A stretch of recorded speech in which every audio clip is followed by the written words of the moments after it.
Please turn your attention to our town hall moderator, NRCDV's Director of Racial Equity. Director de Equidad Racial y Cambio Social, Jacqueline Miller, que va a Greetings, everyone. Thank you, Lolita.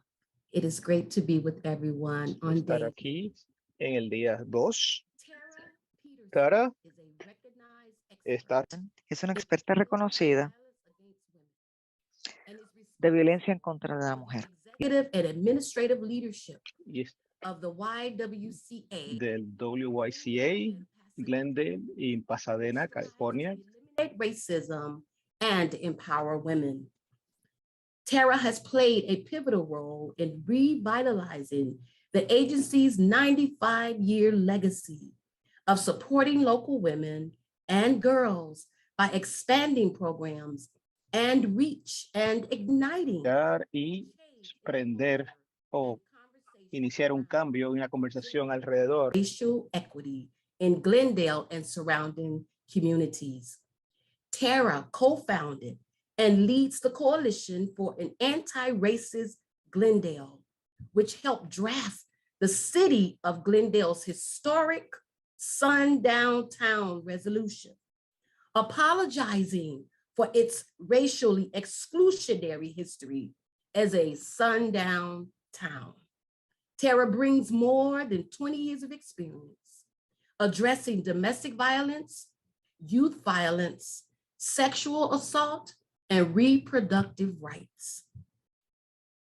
And also, Zoe Flowers is an author, content creator, healing practitioner whose work can be found in several anthologies, journals, and interviews. In 2004, Zoe interviewed survivors of domestic and sexual violence. From Ashes to Angel's Dust, A Journey Through Womanhood is the book that emerged from those interviews. Since then, Zoe's conducted listening sessions with survivors of violence de across violencia Florida, a través de about Florida, shelter services, tribal elders in Canada about missing and murdered Indigenous women, Black students at the University of Florida and Florida A&M University about the university's response to them during COVID-19,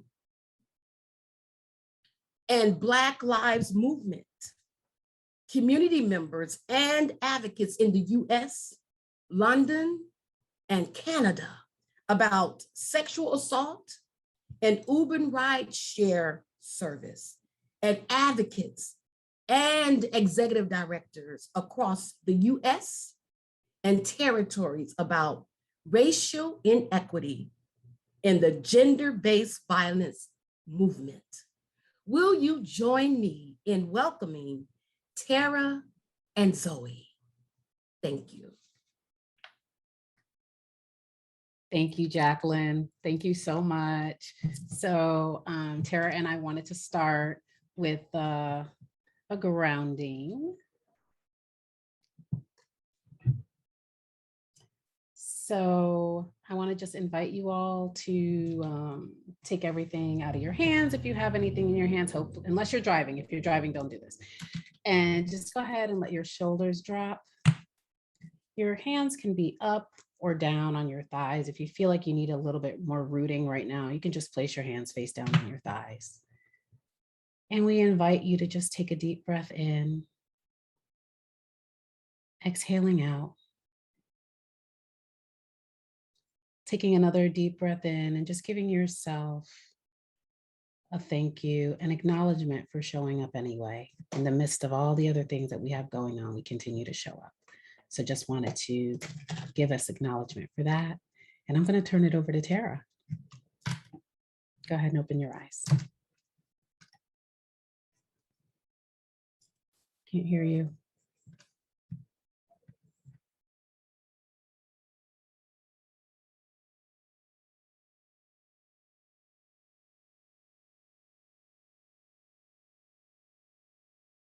Can you guys hear me now? Okay, sorry about that. Sorry. Thank you, Zoe, so much for that grounding. And my name is Tara Peterson. I am the CEO of the YWCA Glendale and Pasadena. And it is an honor to be here in community with you all. And I feel extremely honored to be joining Zoe Flowers as part of this presentation and conversation that we're going to have. Both Zoe and I have worked in the movement for over 20 years in a variety of capacities at the national, state, and local level. And today we both continue to do the work in different ways, but we are still here in this movement and have been on this journey, parallel journey together for a very long time. And so we're going to reflect back on our journey, share some of the work that we did together in California around prevention, and also begin to share some of the work that we're now doing through the lens of racial justice and anti-racism. So with that, we'll get the conversation started. And we'll start about talking with you, Zoe, about what inspired you, what inspired your journey into this movement. Mute, you're on mute, you're on mute. Thank you. So I did just launch into the grounding. So I just want to give my pronouns. They are she and her. And I am calling in from Hartford, Connecticut. And so this is the original land of the Podunk, the Bequanet, the Narragansett, and many named and other unnamed tribal communities. And you may see an errant cat. I just want to warn you, if you see a tail, I'm trying to like keep him out of the place, but he's wanting my attention today. Probably just because I'm doing this. So I came into the work as a survivor who didn't know I was a survivor. I just thought that I had dated a person who had anger issues, somebody that I could help with their anger, somebody that I could make, you know, if I showed them love, I thought that they would be loving back. That did not happen. And I basically just added, I answered an ad in the newspaper. So that tells you how long ago that was, for an office manager position at a coalition, and came to the coalition and started reading everything there was and realized that, whoa, there's a name for what I went through, and so many other people went through it, and there's all these people working on it. And yeah, and that's when I was able to put a name to what I'd been through, and that kind of changed everything. What about you? So I came into this work when I was listening to Renee early talk, and when she got into the 2000s, it all sounded very familiar because that was the time I was introduced to the work. And I was starting in a space working with pregnant and parenting teens. And as I was working with these young girls, mostly girls of color, mostly girls that live in poor communities with limited access to health and education, and as I started having conversations with them, there was one common theme with many of these girls, and that they were either experiencing some form of violence in their life from their boyfriends or family members, or they grew up witnessing their own mom as children of domestic violence. And so as I was doing this work and we were thinking about preventing teen dating violence, I remember feeling a disconnect of how can we talk about preventing teen pregnancy if we're not talking about preventing the violence against women and children. And I found an ad in the paper similar to an organization that was hiring a shelter hotline worker. And that's the ad I answered. I was brought in for an interview and was immediately asked if I would rather take the position of the African American outreach counselor. That was the kind of the thing in the late 2000s. There were titles that were very tokenized, but I was so naive, I didn't realize that, right? So as a young African American woman who just graduated, who had her master's degree, I also recognized that I was coming from a place of privilege.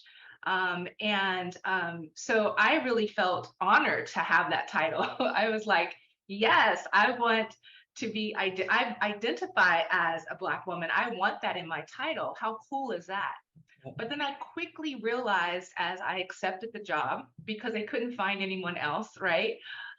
That I was faced with barriers of how am I going to do this work if I'm expected to bring women of color together, which was my role, to support them, provide support group. But I was given this curriculum that I was like, if I bring this curriculum into the support group with these women of color, these Black women, they're not going for it. And it was just, you want me to take the curriculum that you use for all of your other mainstream groups, but present it in this group of women of color because I'm a woman of color. And so therefore you think it translates.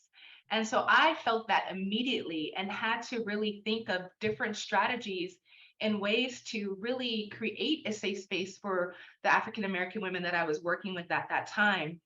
And luckily enough, I think when you talk about taking risks, you know, because it was an African-American women's support group and I was the only Black woman at the organization, it was closed to only Black women. So I was able to do whatever I wanted to do in that group. There was no supervisor was going to come in and observe me. I said, forget this curriculum. And the book that we really focused on is Change, Change, Change, which is, I know everybody who came into this movement as a Black woman in that early 2000s are aware of that book. And we just basically went through, that was our curriculum. That was our Bible. And that's how I was introduced into this work. Wow. I love that. Yeah. Change. So I want to talk about how we came together because we kind of both came in this movement. And one thing that I've always felt like in this work is I've always felt supported in this work. I had Black women who were mentors for me. I also know that as a woman of color, as a biracial woman of color, there is privilege that comes with that in the way that I look. And I also know there's this privilege that comes with that. But I've been really privileged and fortunate to be able to do this work. And when I began my prevention work, I was at the state coalition, which is also privileged, right? You get access to a lot of information and resources. So when I reflect back on the work that we took, our early prevention work, I'm curious around your journey as coming into California as a darker skinned sister, coming to work for me, which I was so grateful for. What was your journey like in doing prevention work early on in California? How did that work look to you? Yeah, it was really, I think we did really good work. I talk about a lot of that early work that we did quite a bit. Now moving from Atlanta to Sacramento, yes, it was a little bit of a culture shock. But the idea of prevention really resonated with me. I didn't know about prevention. I was, firmly entrenched in intervention work at that time. But when that, position as the Delta coordinator came about at the partnership, what really resonated with me was the opportunity to talk about the world that we wanted to see. That was the thing that really jumped out at me about prevention at that time. It was very clear, and there was even language about sort of, we are creating the world that we want to see. And that is how I have lived my whole life. So, there were many positions at the coalition at that time. And when I saw that one, I was like, this is me. This is the one I want. And so there was a lot of freedom because it was kind of the beginning. I don't think there was a Delta coordinator, or maybe there was. No, I was the first one, right? I can't. It was 20 years ago. I can't remember everything.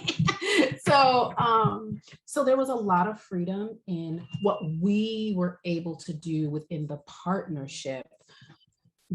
But at the same time, with it being, a CDC project, there were a lot of restrictions and things like that coming down from the top. So a lot of the work that I did at that time was working with our 6 local programs that were doing the prevention strategies in their towns and cities, And I also did a lot of translating, like taking the ideas that they had as local programs and really helping them translate it into something that, you know, the CDC wouldn't send back, wouldn't have a lot of questions on.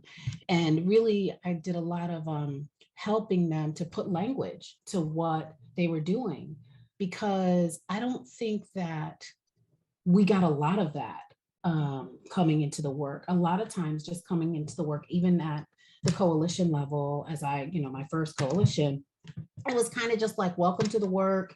Here's the file, you know, of all the 6 people who came before you. Good luck figuring it out, right? But I think at the same time, we did have the benefit of a lot of conferences. We had a lot of meetings. We had a lot of conversations. That was kind of how you and I met, was at a conference. So there was opportunities for learning at the coalition level if you wanted it, not so much at the local programs. And so I tried to do a lot of, again, translating their ideas into this sort of higher level language. I also did a lot of traveling around the state talking about prevention. There was a lot of resistance from programs about, you know, is this prevention money going to interrupt the intervention strategies and the intervention works and the shelter work? There was a lot of that. And so we had a lot of calls with people, really training them on how intervention and prevention actually work together. Because one of the things we knew was once we started talking about prevention, hotline calls went up, right? Shelter stays went up. So it was really important for folks to really understand how the two things could work together. There was also a lot of focus on collaboration. Again, to get these very high level, you know, language. Again, I didn't come from prevention. I loved the public health model. I loved the social ecological model. But the prevention principles, you know, getting to outcomes, all that evaluation stuff that Tara was like great at, that I definitely struggled with that. So I was learning along with the local programs how to put our own flavor on, again, these high level conversations that the CDC was having. And one of the other things we did, so we were charged with starting a statewide consortium. So I got to work with what was then CalCASA, which is now Valor. We worked very closely with them to build a prevention consortium across the state. We had a lot of meetings. We did regional meetings with the local Delta programs, myself and our empowerment evaluator at the time. Just again, bringing people together, bringing the local programs together so they could talk about what was working with their programs, what wasn't working. We were also doing that on the national level. The national deltas were yes. Oh, hey, David. Yes, we did some good stuff. So there was a lot of things happening also at the national level. The CDC would fly us all to Atlanta, and all of the national coordinators, we would get together and talk about the struggles that we were having and how to get through all of the reporting and like all of those things. So at every level, there was opportunities for built-in support. And so, yeah, so that's what we were doing. And then of course, introducing primary, secondary, tertiary prevention. We were doing a lot of that at that time too. Absolutely. So even when you think about that model and that framework of the Delta Project, it's from this operating from this place of privilege and having access, right? And we were part of the mainstream movement as women of color, and so we really were able to benefit from that privilege. But at the same time, because we were women of color, we were also able to navigate and implement the program through our lens as women of color. And so that's one of the things that I've always taken away. I got introduced to prevention work as one of the original 14 states funded by CDC for the Delta Project. And I remember at that time really struggling with the language and the framing, specifically around primary prevention. And at that time, we weren't really discussing racial justice or anti-racism work. And I remember thinking, like, how can we take this work into communities of color if they've already experienced so much trauma, so much racial trauma from just being underserved, poverty, how can we actually translate this work into communities of color and actually really truly do primary prevention work when the trauma is already there. So I remember really struggling with that language, but I was in love with the idea of how can we prevent it before it starts, right? So that was like, for me, like, wouldn't it be a beautiful world if no one had to be exposed to domestic violence, right? If children did not have to witness domestic violence. And so those are the things that really resonated for me. And how can we take that messaging and really shift it to communities in the work that they're already doing? And how can we say that this work that you're doing at this Black church every Sunday with these women is prevention work, right? It may not have a ecological model. It may not, it may not have a program evaluation and outcomes, but the work that they were doing, that grassroots work, is really prevention work. And so that was what resonated for me. Working at the coalition level, again, I always felt a deep sense of privilege to be able to be in those rooms and have those difficult conversations. But as I look back, I realized that there was a missed opportunity, because even though we were talking about intersectionality, and we were comfortable talking about intersectionality through the lens of how it intersects with violence against women. But if we take that concept out of victims of domestic violence or the domestic violence, it really felt like we weren't really having the tough conversations around race and racism, and the impact that oppression has on communities of color, specifically Black communities, as far as the intervention of community violence, sexual violence, state violence. And so I felt like we weren't able to go into that deep place, but I still feel that work was very groundbreaking and really really helped transform my career as well. So, Yeah. Mhm. No, go ahead. Oh no, I think I wrapped up. Yeah, I think you're right. I mean, there definitely was not explicit conversations happening at that time in the way that we are talking about them now. I think that I was always shocked, because I was still early in the work, really, at the level of whiteness in these spaces. And, remember leaving meetings because I just felt like, ain't nobody here, like, y'all ain't serious, like, what are we really doing, and staying at other tables because I felt like I had to stay there, right? It's like just this very odd place. Yeah, on the one hand being like, if I'm not here, then nobody's going to raise these issues. But at the same time, I'm here, and if I raise these issues and nobody does anything about it, I'm going to be mad. So there was always that piece too. Absolutely. I think I felt the same way, always just feeling torn. Like, I really appreciated the opportunity. And again, I even think the way I'm framing it, like this opportunity that I was given, this opportunity to be in this space with all these other leaders across the nation, mostly white leaders, really feeling like I, from a place of like, wow, I get to be in this space, right? Versus knowing like, no, I deserve to be in this space. My voice is as equally as important in this space.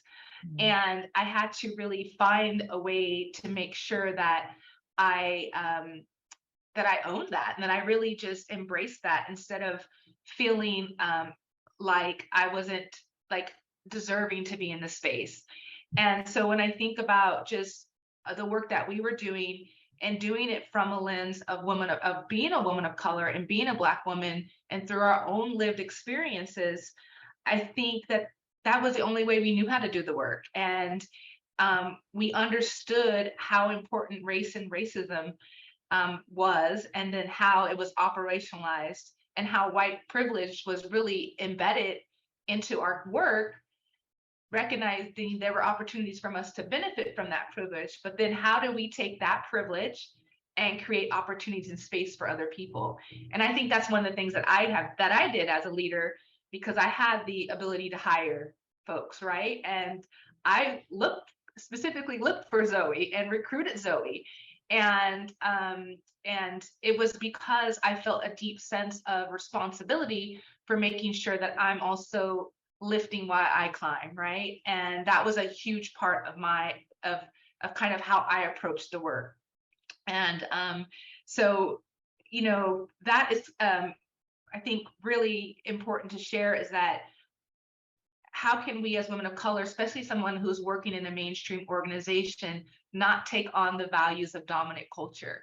And it can be really difficult to not do that, right? And given your funding sources, the access that you have, the relationships you have with community members, and you have to really be intentional about that.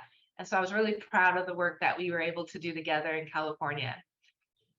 Yeah, and I think that, so you were definitely very like intentional about your hiring, but, and I don't think I've ever probably said this to you out loud, but I think one of the things that I so admired about how you led and how you lead, you always had this like team aspect, which I was like, oh, I wonder if that's because of all the sports that you know, it was just like, it was always a team thing, right?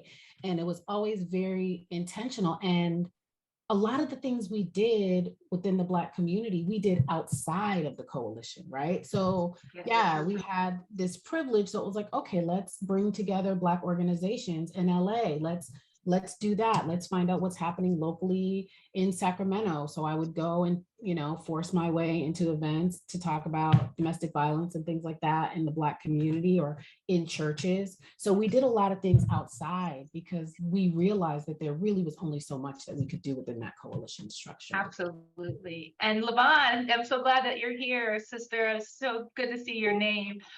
And that's another example. I mean, I was as an executive director of the coalition, which I didn't start in that place, right? I was mentored and groomed to become the executive director, and I had the support of women of color in the movement. So it made it so much well, they pretty much told me I had no choice but to apply for the job. Like, that's how I became the executive director of the partnership. When a group of Black women who were my mentors in California had a meeting and basically said, Tara, you're going to apply for this job. And if you don't get it, you're going to develop your exit strategy. And that was the messaging I got from women of color leaders that gave me the courage to actually believe that I can actually not only apply for this job, but if I should be the one to get this job based on the work that I have done within that organization. And so I've always really felt really blessed to be able to have that type of mentoring and support that I know a lot of other women of color don't get when they come into mainstream organizations. And then being able to be in a position of power and make decisions about who gets to be the keynote of your statewide conference. Bringing in, I remember when we brought in Lavon, it was amazing, to our statewide conference in Sacramento. I remember when we brought in Call to Men early on, I think when the movement was struggling. I'm just saying. And so I remember us being in these spaces and really making those moves and taking those risks. You're doing too much. And it was just a great thing. And as I think about my journey, given that I still work in a mainstream, I'm the CEO of a YWCA, you know, which comes with a lot of legacy, history in the women's movement, funding, and resources. And when I came into this organization, like most of the domestic violence organizations, we were discussing the intersection between domestic violence and racism. But I really felt like we needed to take a deeper look at the work that we were doing. And so when I came into the organization and I walked into our emergency shelter and I started to look at our policies and our procedures at an organization, they were very dominant culture behavior. And because I was a woman of color in a position of power, I was able to shift those things. I was able to change our curfew from 6 p.m. at the shelter to 11 p.m. You know, make key decisions on like, no, we're not going to lock up every single product that we have. Like, we're going to put these products out for the women and they can take what they need, right? Changing that type of that approach to our work. And so it was really, you know, an amazing opportunity to do really good work that I've learned about the coalition and then bring it to the local level. The other thing I feel like once I started working in a mainstream organization as a woman of color, I also work in a very, in a community that's a very close-knit community that is 2% African American. So I was wondering, like, how can I do this work from a space of a woman of color in a community where Black people only make up 2% of the population? And how can I address issues of systemic racism that doesn't isolate our commitment to domestic violence from our commitment to racial justice? So one of the things that was really inviting to me about working for YWCA is the mission statement of eliminating racism and empowering women. Even though this organization wasn't doing racial justice work at that time, but being an African-American woman and coming into this space, I had to also be very careful. I could not just come in and enter the space talking about Black Lives Matter. For me, one of the strategies for me was really was figuring out, where are people at? Where is the line? And if I can walk to that line and slowly begin to push it so that we can begin to have these conversations about race and racism and how they impact not only our services, but also how it is existing within the system that we're working in. And so I've been really fortunate to be able to move the needle in a very close-knit organization, and really separate the work, recognizing that racial justice work is prevention. It is prevention. Racial justice work is prevention of intimate partner violence. So we have to do the work. We can do it through intersections, but there are times where we actually need to specifically focus on our racial justice work, and do it from a place that centers Black and Brown communities. Just really. I hear you, Zoe. Hi, Tara. Zoe is having trouble hearing our audio, so Okay. we're going to get her connected back into the audio. Okay. So, Yeah. sorry about that. I'm trying to find our script here and be aware of time. Oh, you're back, Zoe. Yeah. So I think. Can you hear me? Yeah, I was just sharing some of the strategies that I have been able to implement as a woman of color, leading a mainstream organization that is in a community that is very close-knit, and we're less than 2% of the population is African American. And so I think so being able to really begin to have these conversations in the community, but do it in a place of meeting people where they're at, but also keep continuing to push.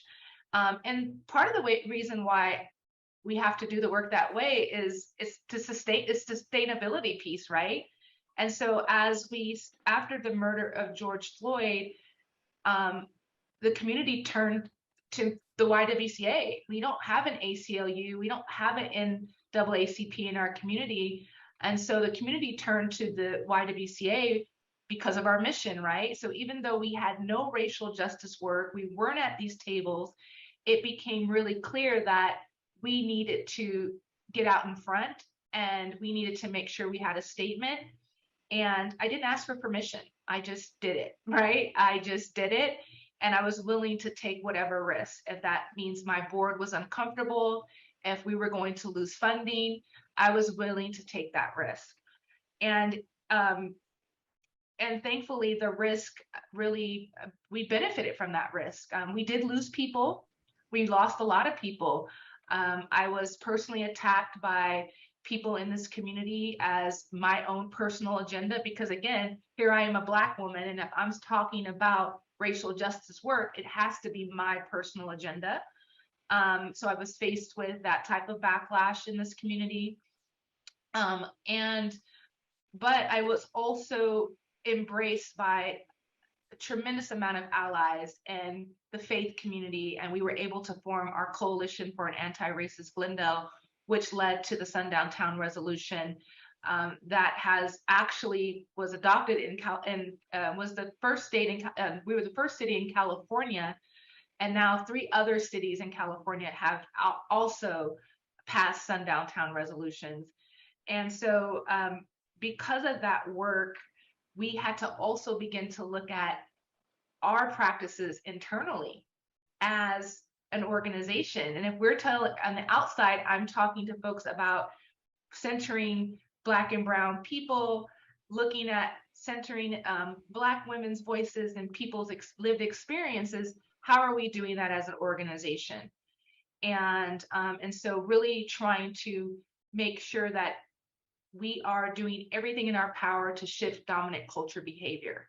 So this idea of, if you don't have a master's degree, you cannot climb the ladder does not exist within the YWCA Glendale Pasadena. And we know that there are some funders that will say that this is a requirement of funding. And we've been able to navigate those experiences with our funders to make sure that we are giving opportunities to people, women of color and people of color who have lived experiences and have been working in this movement. And so I have a lot of, I'm really grateful that I've took those risks instead of just looking at the grant and saying, well, the grant says no, so therefore you can't have this position. No, I'm going to reach out to the funder. We're going to have a conversation.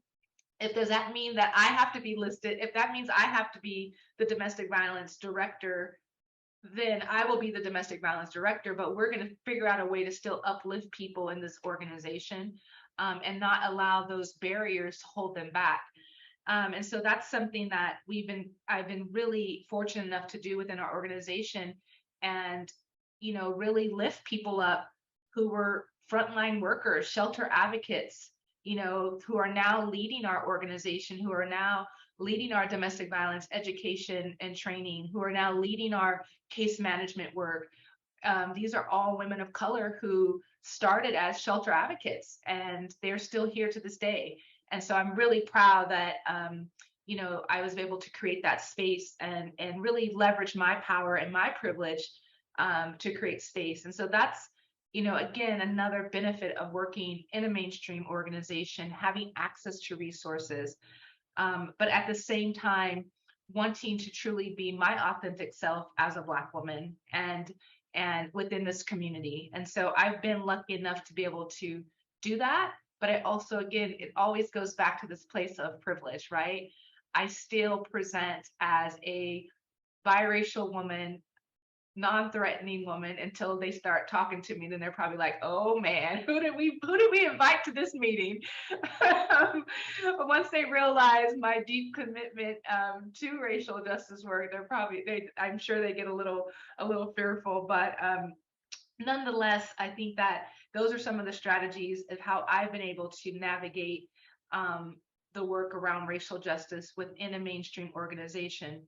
I think the challenge, and what continues to be a challenge, is, of course, having to navigate this work as a woman of color in a mainstream in a mainstream community.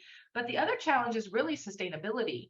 And how do we sustain this work? And that's what we're dealing with right now. Like we had this momentum, we started this coalition, we have volunteers, but women of color in my organization are the ones having to lead the work.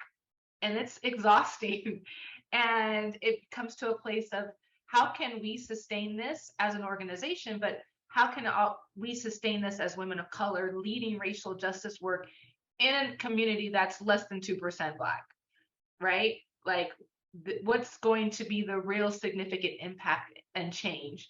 And unless others are leading the work besides women of color. So that's kind of one of the challenges, I think, in doing this work in a mainstream organization. How about you, Zoe? Talk with us a little bit about your racial justice work and how you've been able to really create a lane for yourself. I mean, you've really created the space to do this work. I think one of the things that I think is most interesting about your journey, Zoe, for me, is that I've watched you work in mainstream organizations and non-mainstream organizations. And through that work, you really have created a space to really truly be who you are and show up in your authentic self. And I just think it's been a beautiful transformation to watch. And so I would love to hear about, how you were navigated the space around racial justice and anti-Blackness. Yeah, it's been hard. It's been really challenging to stay in this work. I've been like trying to leave it for like 20 years just because of these things.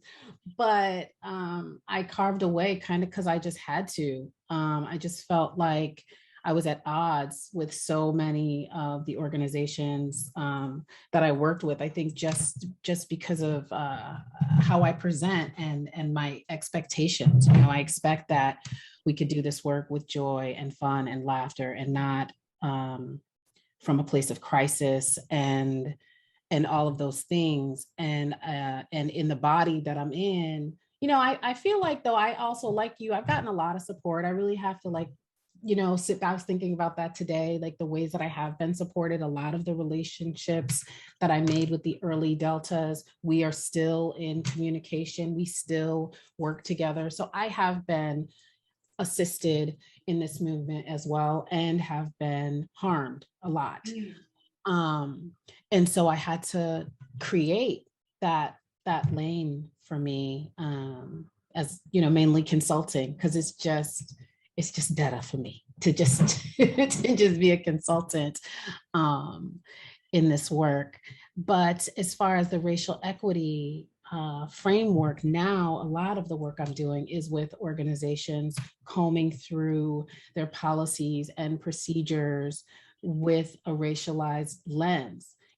Going through people's policies, and they talk so much about respect. So then I'm having conversations with them about people can be respectful and be racist. It happens every day, right? And so I love that work. I love going in and really seeing what's happening and doing my best through a healing and wellness process of trying to come to some kind of repair around these issues. It's not always possible because of the ways that things are set up. But that's a lot of the work that I've been doing in the past, really mainly 2 years, really since the racial uprising. Like you, Tara, someone came to me and was like, you need to start doing this work with shelters. You need to start doing racial equity work with shelters. And I was like, no, I talk about domestic violence. I talk about healing. I'm an artist.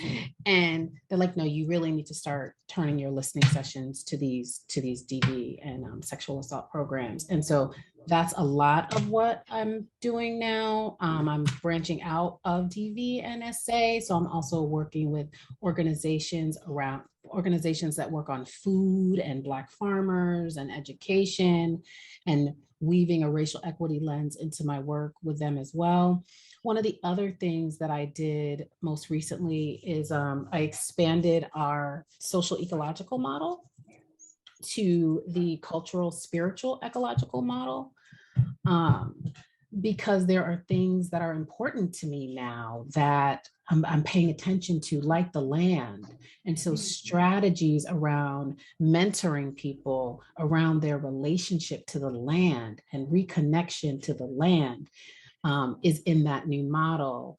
We don't talk explicitly about anti-Blackness, at least in the version of the SEM that I was introduced to.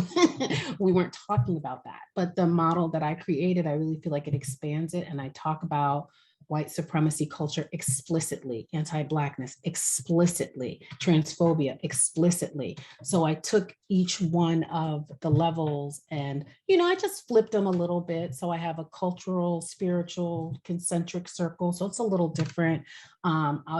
Casey and they have the model. So hopefully when the materials go out, you all can see it. I'm also looking for feedback on it because it is a new model. But I feel like these are just things, these connections are just connections that we don't make enough, particularly when it comes to the land and, you know, the way that we sort of call Mother Earth, and we kind of treat Mother Earth like we treat women identified people. And so it's like, how can we be doing this anti-violence work and not be connected to the land as well? So that's how I'm weaving those racial equity, you know. You know, Yeah. one of the things before we go on, because I want to ask you about your listening sessions, but one thing that you said that I had to take a moment to reflect on is feeling both supported by this movement and also feeling harmed by this movement. And I know I talk a lot about my support, but I also was harmed. And I was quickly reminded that, wait a minute, Tara, you are a woman of color. Once I was in a situation where I was arrested for protecting myself against an abusive partner, it became real apparent that people began to distance themselves from me in this movement. And it was the most heartbreaking experience that I experienced. And I actually walked away from the coalition at that time because of that domestic violence arrest that I had. And it was heartbreaking because I was like, wait, everything we talk about in our work around supporting women of color and understanding that women of color are will most likely be arrested in domestic violence situations. And here I am as a woman of color and a leader that was embraced and loved by this movement. But as soon as that experience happened, I immediately was like, you are Black, Tara. you are a Black woman at the end of the day. And it was really heartbreaking to have to walk away from the work. But I know it was also something that I needed to do for my own healing as well. And the beautiful thing about it is when I was approached about this YWCA position 5 years later, and I was hesitant to throw my hat in the ring because if anybody would Google me, they would find out about my history. And would that prevent me from being able to do work in this space again? And I walked into a boardroom with, for my interview with nothing but older white women, you know, and I'm thinking there's no way they're going to pick a Black woman to run the YWCA, let alone a Black woman who has a history of domestic violence. And they supported me 100%. And that's how I was able to come back into this work and do this work from that space. And so I just wanted to share that story because I do talk a lot about how I feel supported, but I also was harmed. And it's you know, it's still difficult to talk about and share, but we have to remind ourselves, if we are truly going to be supporting women and women of color, their history and background, whether it's they've been formally arrested, formally incarcerated, we can't allow that to stop us from creating a space for those people to be in this movement. And so I just wanted to share that because I just felt moved to share that with folks. And so thank you for just bringing that up and creating that space for me to share that, Zoe. And that's one of the things that I really love about you and your soul, is that you create safe spaces for people and to share their stories and to feel. And I see all the love coming in, so thank you. But back to your listening sessions, Zoe, with love. I know, right? You were with me through that journey, so you were a big part of watching my transition, and the fact that I'm here now, sitting in front of all of you, really feels good because I see so many familiar names, and it just feels good to be back in this space and in community with you all.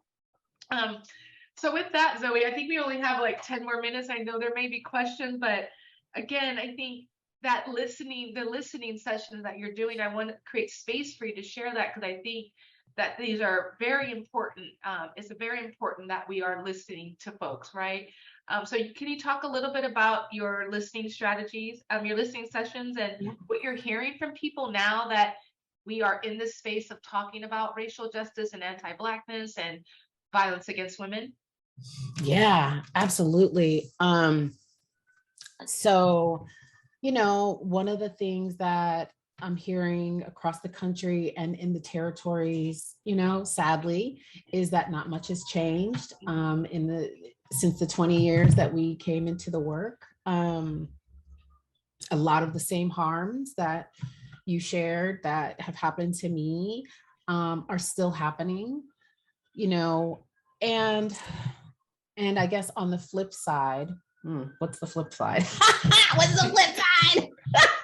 I don't know what the flip side is. So yeah, I don't know what the flip side is, but I think what is exciting, I guess, is that I'm being called in to do them, right? That's, I guess, the flip side. So I'm doing a lot of listening sessions with local programs, domestic violence and sexual assault.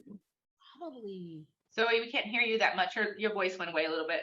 Oh, okay. Hold on. Let me make sure that my sound is up. Okay. So when I was with the Women of Color Network, they tasked me with leading the Uber project. And we decided that we wanted to do a series of town halls. And so I was able to do them around the country with folks about the ways that they were being victimized in Uber rideshare service. And so that was really outside of the DV sphere. I was asking them specifically about why they think historically and currently marginalized people are more susceptible to having these crimes enacted upon them. And after the first iteration of listening sessions, we decided we wanted to start to make global connections. So I was able to go to Uber in London and talk with the women of color there about their experiences at Uber, what they thought about the victimization that was happening in the rideshare community. I was able to meet with a Muslim organization that works on female genital mutilation. I was able to go to Canada and meet with tribal elders on reserve about their experiences with the missing and murdered Indigenous women, and really trying to strategize how transportation could actually be helpful to them. And then last year, I had a year-long research project with the students at FAMU and at the University of Florida, really trying to gauge what the university's response to them was during COVID and during the Black Lives Matter movement. And so I think that, while so much has stayed the same, I think that social media has helped a lot to get these messages out. I think that the younger people coming along and constantly like pushing and pushing and pushing is really great. And so I think that if there is, again, just sort of a flip side around it, it's that there are some people coming behind us that are going to take this work even farther, right? That these listening, these reports, these things that I'm producing aren't going to just sit on a shelf, but that there are actually people that are willing to take them on. Absolutely. And I know one thing that I think is really important, before we end this is really,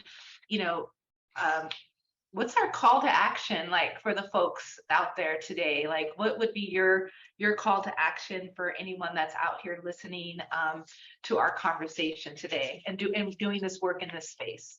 Yeah, focusing on your own healing first, or in tandem of doing this work. We talk a lot about liberation now, but we are like still showing up, traumatized to work, or we're being traumatized at work, or we are the traumatizer at work. And so it's like we really have to get serious about our healing, because I feel that we can't take people where we haven't gone ourselves. We can give them referrals, we can do all those things, but we really have to like do our work. Like a lot of us, we just need to do our work. So there's that piece, our healing work. and invest in that, right? Racial equity is a part of the work, but our healing is also a part of this work. And trusting Black women. You know, you've already heard what Tara has done for so many people. I was able to stay at the Women of Color Network for like 9-10 years, the longest I've stayed in any organization, because I wasn't afraid of being fired for showing up as myself. I wasn't being surveilled. They made sure we were paid equitably. They supported all of the like my woo-woo ideas and found ways to weave it into the organization, right? And so, yeah, trusting Black women. And if you do your healing work, you'll be able to trust yourself, and then you'll be able to trust Black women and other folks. So that's my call to action. What I about love you? it. What about you? Yeah. No, I think, it's the similar thing. I think it's that creating that space for healing for yourself, but also for your staff, and really, create, and I just think that anybody who's in a position of power, and has the ability to change things around equity, you just have to do it. There's not you just do it because it's right. Like, if I need to pay my shelter advocates $19 an hour because it's right? And in California, we're $15 minimum wage. I made a commitment that no one makes less than $19 an hour at my organization, and we will figure out a way to make it happen, right? And so those are the risks you have to take because it's the right thing to do. And so I think just continuing to take risk, to continue to examine the people who are at the front lines and what are their needs. And if you can't make a risk like the risk that I took of moving people within our pay scale, but what are other things that we can begin to offer folks? What space can we provide folks so that they feel supported in this work, and supported as they continue to do this work on the front lines? And so my heart is always with frontline advocates. I do this work always thinking about our frontline workers. And I think we have to center that as well. We have to center the people who are on the front lines and making sure that as organizational leaders, we are constantly thinking about them in every policy, every decision making. They are at the heart of that work. And so that's would be my call to action. And last, I think, Zoe, how can people find you and support your work? Because I think, I work for a mainstream organization, but you are a consultant, and I want people to, support you in your work. And I want people to know how they can contact you and access you. Yeah, I'm pretty accessible. I'll put information in the chat. You could definitely buy my books. I do have two. I will put the links in the chat. One is From Ashes to Angels Dust, A Journey Through Womanhood. And that is interviews I did with women of color about their experiences with domestic and sexual violence. You could certainly bring me to your organization for book signings. The second is a book of poetry. But pretty much I am Zoe Flowers everywhere: Facebook, Instagram, and I'll put my information in the chat. How about you? Awesome. And I just put my email in the chat. And so people can definitely feel free to reach out to me and email me. But I have to remember, Zoe, when I first got this job 6 years ago, Zoe was one of the first people I brought in to do a book reading. And I remember bringing you to little small Glendale with no Black folks that live here. And you just brought in yourself, and you did a whole book reading and book signing. And we had our community showed up for you, and it was so beautiful to see. And I just remember that. So please support Zoe, support her books, purchase her books, hire her as a consultant, and compensate her. Oh, yes, definitely. Awesome. And so I don't know if it's 10:29. So I don't know, are we taking questions? Are there questions, Casey, or in our CDV? Or Thank you, Tara. Thank you, Zoe. We are going to move into some processing. You have just been amazing, but it's not my voice people want to hear right now. So if if you are all set, we will pass the floor back to our voice, Lalitha Marshall. Thank you, thank you, thank you. Thank you, Casey. Thank you, Tara. Thank you, Zoe, for that powerful, powerful session. And at this time, we want to pause, breathe, and reflect as needed on what we just heard. So, everybody, just take the time to take care of yourself as we process what we heard in this session. If you need a moment to breathe, remember that the Wellness Room is available to you. I will pause here to open space to process what you heard in the session.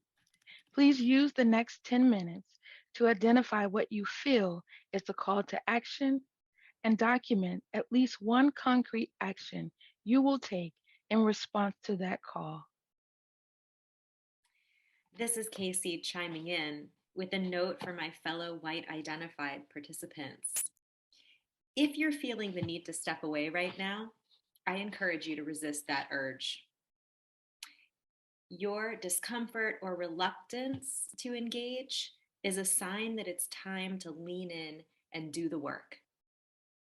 We heard some calls to action from Zoe and Tara. Now's the time to reflect on your commitment to change. We are sharing a link in the chat to a Padlet to facilitate your sharing.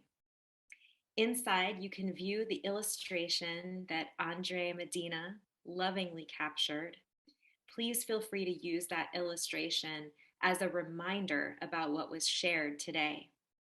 We invite you to add your concrete action steps to this Padlet so others can see what you are committed to doing moving forward. You'll see the Padlet on your screen now. To use it, go to the link that Brecken shared in the chat, and you can click on the plus sign in the bottom right corner. At this time, as you consider your action steps, we welcome you to unmute yourself in this space and share your thoughts about today's session. And while you're getting ready to do that, I will ask Brecken, our chat monitor, to lift up some of the comments that were shared in the chat. Brecken?